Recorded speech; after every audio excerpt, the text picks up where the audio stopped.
শীতের সময়টা হচ্ছে গিয়ে পিঠা খাওয়ার জন্য সবচেয়ে সুন্দর মৌসুম। এই মৌসুমেই হচ্ছে গিয়ে পিঠাপুলির উৎসব হয়। মানুষ নানা ধরনের নানান রকমের পিঠা তৈরি করে। আর বাংলাদেশের যত ধরনের ঐতিহ্যবাহী পিঠা আছে আসলে সবগুলোই কিন্তু অনেক মজার। এক এক অঞ্চলে এক এক রকমের পিঠা বানানো হয়। তো আমি খুব একটা ভালো পিঠা-টিঠা বানাতে পারি না। কোনোমতে খাওয়ার জন্য আরকি নরমাল চলে যায়। কিন্তু ওই যে দেখা যায় অনেকে অনেক বড় করে পিঠা উৎসব করে।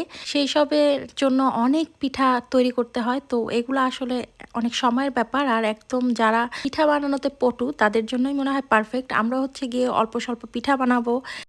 চেষ্টা করব হয়তোবা একদিন ভালো হবে, অন্যদিন ভালো হবে না। অনেক সময় তো দেখা যায় পিঠা বানাতে নিয়েছি, ১ম পিঠাগুলো একটুও ভালো হয় না।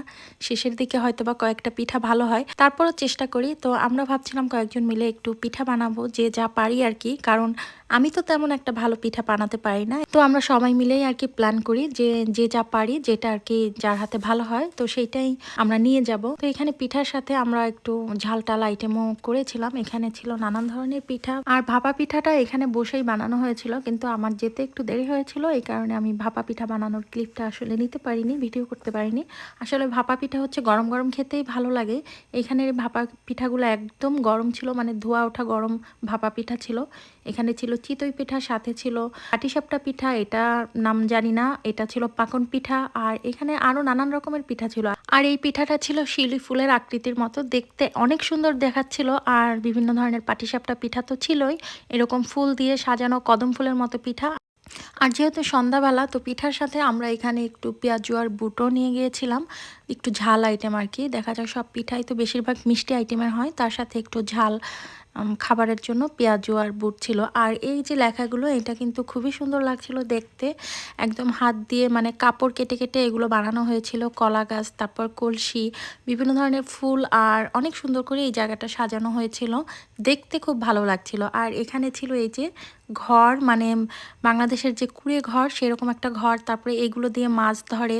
আর গরুর গাড়ি, তারপরে ছিল একটা ছোট রিক্সা, আর কুলার মতো আঁকা ছিল কাপড় দিয়ে, খুব ভালো লাগছিল। তো এখানে আবার আমরা মজা করছিলাম, মেয়েরা বাচ্চারা আবার এখানে একটু শাড়ি পরেছিল, দেখতে খুব ভালো লাগছিল। আসলে ওরা বাংলাদেশের সংস্কৃতি সম্পর্কে যত জানবে ততই ভালো। এই পিঠাগুলো যদিও দেখা যায় এখানকার বাচ্চারা তেমন একটা খেতে চায় না, তারপরও ওই যে দেখানো যে এটাই আমাদের খাবার, এটাই আমাদের উৎসব। আর এখানে এটা একটা সুন্দর ছোট্ট বাবুই পাখির বাসার মতো ছিল, জিনিসটা দেখতে খুব ভালো লাগছিল। আর রাতের খাবারের ছিল এখানে আলুর দম, নান রুটি, গরুর মাংস, সাথে ছিল বাটার চিকেন। আর এগুলো আমরা খুব মজা করেই খেয়েছিলাম পিঠার সাথে, একদম রাতের খাবার। খুবই মজা হয়েছিল খাবারগুলো। আর এই লেখাটা আমার কাছে বেশ ভালো লাগছিল। সবাই খুব মজা করেছে একসাথে। তবে বাংলাদেশে থাকতে যে সন্ধ্যার সময় যে চিতই পিঠার সাথে যে ভর্তাটা বিক্রি হয়, ওইটা আমি এখানে অনেক মিস করি। অনেক সময় দেখা যায় পিঠা বানাতে ইচ্ছা করে না, বাইরে থেকে কিনে এনেও খাওয়া যায়। কিন্তু এখানে তো আসলে সেই সুযোগটা নেই।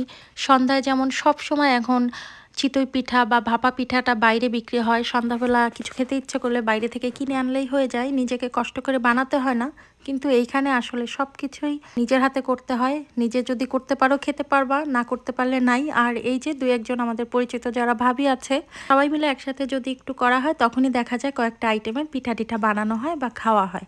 এছাড়া একা একা এত বেশি, মানে যে সময় নেই কারো যে একসাথে এত এত আইটেমের পিঠা বানাবে এখানে।